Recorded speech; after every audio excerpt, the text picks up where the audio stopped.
हम आशा करते हैं कि आप सभी लोग स्वस्थ एवं मस्त होंगे।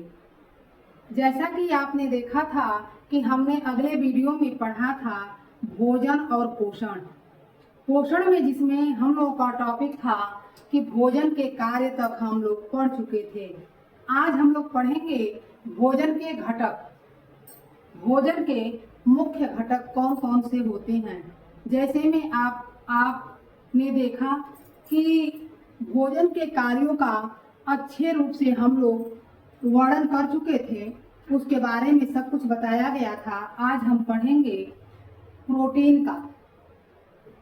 प्रोटीन क्या होता है और इसके खोजकर्ता कौन है। देखिए,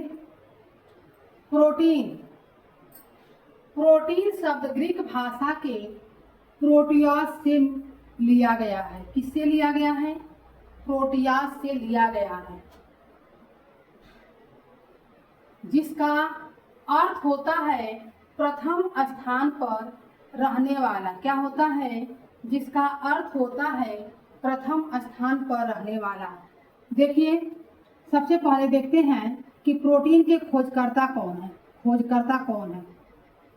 खोजकर्ता, प्रोटीन के खोजकर्ता डच वैज्ञानिक जो थे। डच वैज्ञानिक 1818 में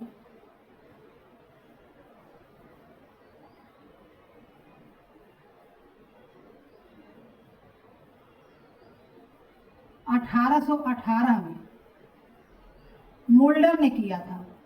किसने किया था? मुल्डर ने किया था। किसकी खोज? प्रोटीन की खोज 1818 में डच वैज्ञानिक मुल्डर ने किया था। इसके आगे हम देखते हैं कि प्रोटीन से ही कोशिकाओं का निर्माण होता है।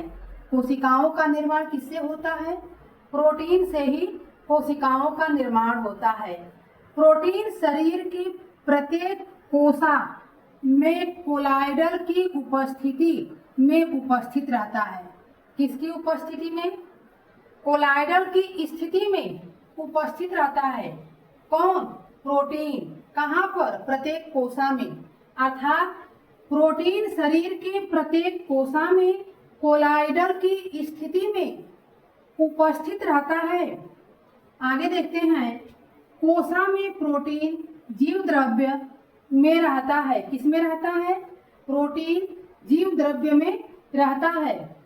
ये शरीर के अंदर होने वाली रासायनिक प्रतिक्रियाओं को क्या करता है? संतुलित करता है।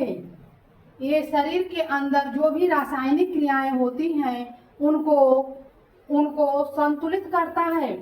शरीर के प्रत्येक तंतु, जैसे मांसपेशियों के तंतु, रक्त, अस्थियों, बालों एवं नाखून में प्रोटीन उपस्थित रहती है। किसमें? मांसपेशियों के तंतुओं में, रक्त में, अस्थियों में, बालों में तथा नाखून में प्रोटीन उपस्थित रहती है। शरीर में उत्पन्न होने वाले एंजाइम तथा हार्मोन की संरचना हार्मोन द्वारा होती है। किसके द्वारा होती है? हार्मोन द्वारा होती है। इसमें अब यह क्वेश्चन आता है, देखिए जरा, हम देखते हैं कि इतना हमने पढ़ा भोजन के बारे में। भोजन क्या है? इसमें आता है कि प्रोटीन के खोजकर्ता कौन है। तो प्रोटीन के खोजकर्ता 1818 में मुल्डर वैज्ञानिक ने किया था। ये कहाँ के रहने वाले थे? ये डच वैज्ञानिक थे। अब एक और क्वेश्चन यहाँ पर देखिए बनता है कि बालों तथा नाखून में कौन सी प्रोटीन उपस्थित रहती है? कौन सी प्रोटीन उपस्थित रहती है? बालों तथा नाखून में कौन सी प्रोटीन उपस्थित रहती है? केराटिन प्रोटीन उपस्थित रहती है। Keratin protein. कौन सी प्रोटीन? Keratin protein. किसमें? बाल तथा नाखून में। आगे और क्वेश्चन बनता है कि ये शरीर के अंदर कौन सी क्रिया करते हैं? ये शरीर के अंदर कौन सी प्रतिक्रियाएं करते हैं। रासायनिक प्रतिक्रियाओं को संतुलित करता है। ये क्या करता है? रासायनिक प्रतिक्रियाओं को संतुलित करता है। आगे हम देखते हैं कि प्रोटीन का संगठन क्या है। प्रोटीन संगठन, संगठन का मतलब क्या, यानी किन किन तत्वों से मिलकर के प्रोटीन बना है। देखिए, प्रोटीन मुख्यतः कार्बन, हाइड्रोजन, नाइट्रोजन और ऑक्सीजन से मिलकर के बना है। किससे मिलकर बना है?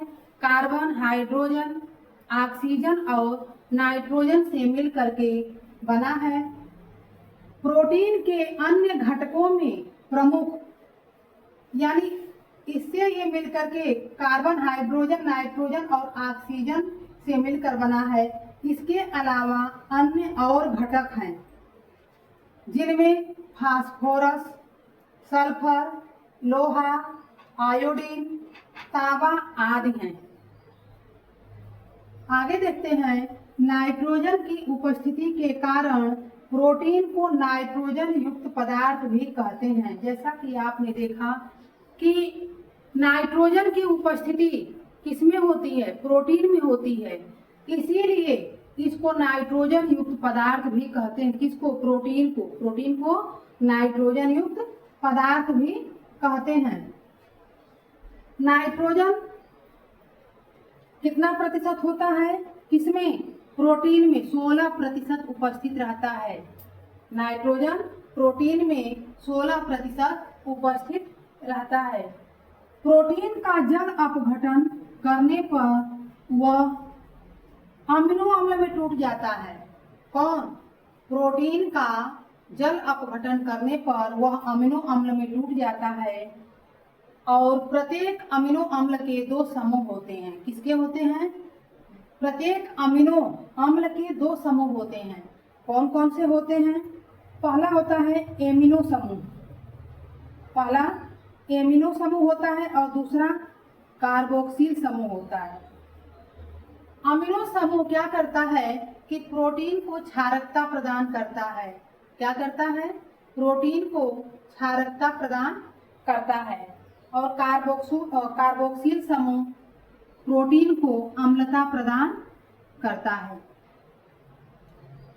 हमने देखा कि प्रोटीन के घटक में प्रोटीन प्रोटीयाज से मिलकर बना है।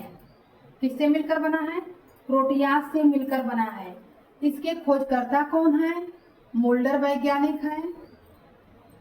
और ये कोसा में प्रोटीन जीव द्रव्य में रहता है। किसमें रहता है? कोसा में प्रोटीन जीव द्रव्य में रहता है।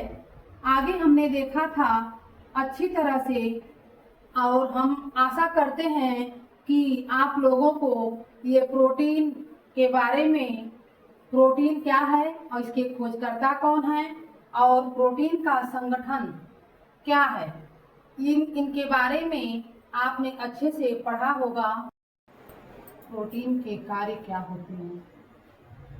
प्रोटीन के कार्य में पहला आता है शरीर की वृद्धि एवं विकास करना।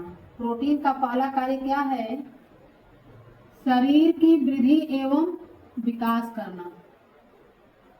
दूसरा, शरीर में होने वाली टूट फूट की मरम्मत करना। आगे आता है शल्य चिकित्सा एवं बीमारी की अवस्था में आगे एंजाइम तथा हार्मोन का निर्माण करना।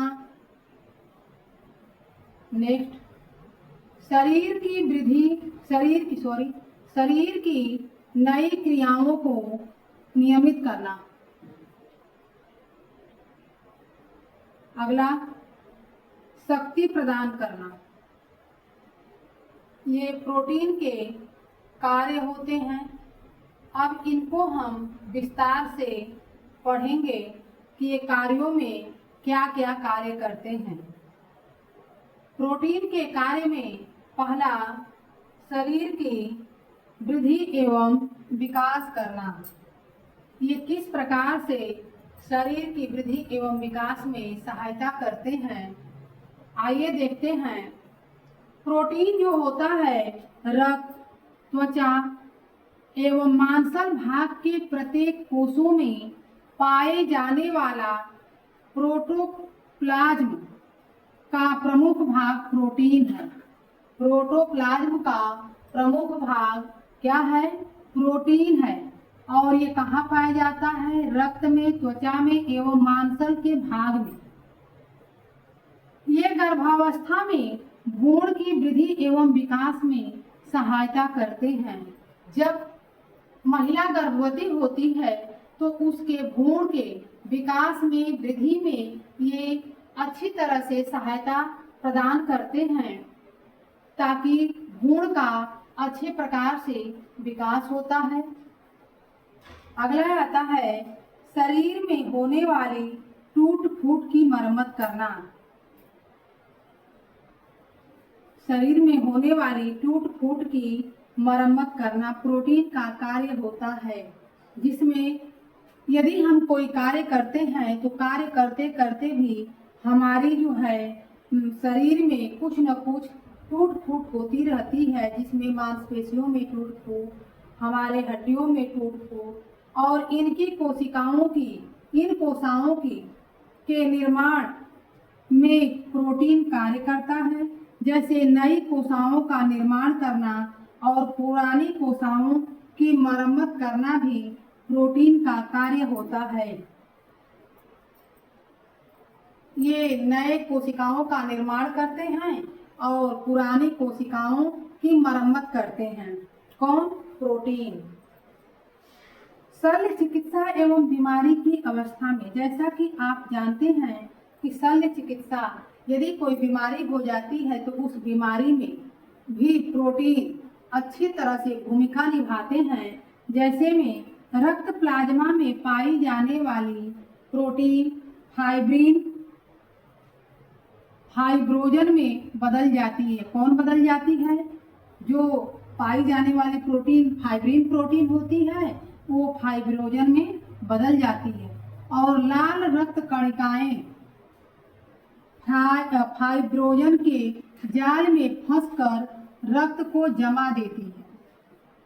जो लाल रक्त कणिकाएं होती हैं वो फाइब्रिनोजन के जाल में फंस करके रक्त को जमा देती हैं, जिससे क्या होता है, जब ऑपरेशन के समय ये रक्त जो होता है उसको जमाने की आवश्यकता पड़ती है तो वो रक्त जम जाता है। और ये प्रोटीन जो होता है ऑपरेशन के समय घाव होने पर और जल जाने पर ये प्रोटीन की आवश्यकता होती है। क्यों होती है?